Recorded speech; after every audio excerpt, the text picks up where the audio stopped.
ब्रह्ममुरारिसुरार्चितलिङ्गं निर्मलभासितशोभितलिङ्गम् जन्मज दुःखविनाशकलिङ्गं तत्प्रणमामि सदा शिवलिङ्गम्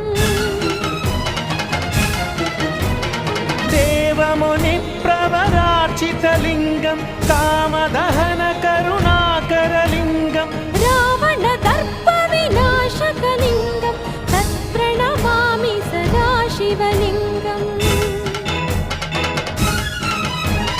सर्वसुगन्धसुलेपितलिङ्गं बुद्धिविवर्धनकारणलिङ्गम्